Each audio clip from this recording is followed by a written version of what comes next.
चलिए, सभी लोग जो भी सूर्य भगवान का व्रत कर रहे हैं वो हाथ में अक्षत और फूल लेकर के इस व्रत कथा को सुनेंगे। सूर्य भगवान व्रत कथा। एक बुढ़िया वह नियमित रूप से रविवार का व्रत करती थी। रविवार के दिन सूर्योदय से पहले उठ के बुढ़िया स्नान वगैरह करके आंगन को गोबर से लीप कर साफ सुथरा करती। उसके बाद सूर्य भगवान की पूजा करते हुए रविवार व्रत कथा सुनकर सूर्य भगवान का भोग लगाकर सिर्फ एक समय भोजन करती थी। सूर्य भगवान की कृपा से बुढ़िया को किसी भी प्रकार की चिंता और कष्ट नहीं था। धीरे धीरे उसका घर धन धान्य से भर रहा था। उस बुढ़िया को सुखी देखकर उसके पड़ोसन उससे जलने लगी। बुढ़िया ने कोई गाय नहीं पाली थी। वह अपने पड़ोसन के आंगन में बंधी गाय का ही गोबर लाती थी। पड़ोसन ने कुछ सोचकर अपनी गाय को घर के अंदर बांध दिया। रविवार को गोबर न मिलने से बुढ़िया अपना आंगन लीप नहीं पाई। आंगन न लीप पाने के कारण उस बुढ़िया ने सूर्य भगवान को भोग नहीं लगाया और उस दिन स्वयं भी भोजन नहीं किया। सूर्यास्त होने पर बुढ़िया भूखी प्यासी सो गई। प्रातःकाल सूर्योदय से पूर्व उस बुढ़िया की आंख खुली तो अपने घर के आंगन में एक सुंदर गाय और बछड़ों को देखकर हैरान हो गई। गाय को आंगन में बांधकर उसने जल्दी से उसे चारा खिलाया। पड़ोसन ने उस बुढ़िया के आंगन में बंधी सुंदर गाय और बछड़ों को देखा तो वह उससे और भी ज़्यादा जलने लगी।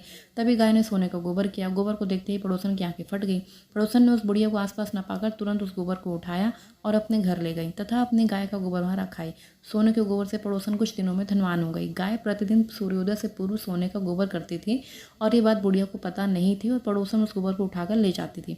बहुत दिनों तक के बाद जब बुढ़िया को पहले की तरह हर रविवार को भगवान सूर्यदेव का जैसे व्रत करती थी और कथा सुनती रही, लेकिन सूर्य भगवान को जब पड़ोसन की चालाकी का पता चला तो उन्होंने तेज आंधी चलाई।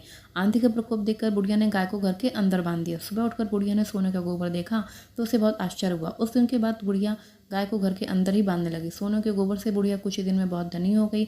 उस बुढ़िया के धनी होने से पड़ोसन बुरी तरह जल भूनकर राख हो गई और उसने अपने पति को समझा बुझाकर उस नगर के राजा के पास भेज दिया। सुंदर गाय को देखकर राजा बहुत खुश हुआ। सुबह जब राजा ने सोने का गोबर देखा तो उसके आश्चर्य का ठिकाना न रहा। उधर सूर्य भगवान को भूखी प्यासे बुढ़िया को इस तरह प्रार्थना करते देख उस पर बहुत दया आई। उसी रात सूर्य भगवान ने राजा को सपने में कहा, राजन, बुढ़िया की गाय और बछड़ा तुरंत लौटा दो, नहीं तो तुम पर विपत्तियों का पहाड़ टूटेगा। मैं तुम्हारा समस्त महल नष्ट कर दूंगा, समस्त राज्य नष्ट कर दूंगा। सूर्य भगवान के सपने से बुरी तरह भयभीत होकर राजा ने प्रातः उठते ही गाय और बछड़ा बुढ़िया को लौटा दिया। राजा ने बहुत सारा धन देकर बुढ़िया से अपनी गलती के लिए क्षमा मांगी। राजा ने पड़ोसन और उसके पति को उसकी इस दुष्टता के लिए दंड दिया। फिर राजा ने पूरे राज्य में घोषणा की कि सभी स्त्री पुरुष रविवार का व्रत करें। रविवार के व्रत करने से सभी लोगों के घर धन धान्य से भर गए और चारों ओर खुशहाली छा गई। स्त्री पुरुष सुखी जीवन व्यतीत करने लगे और सभी लोगों के शारीरिक कष्ट दूर हो गए।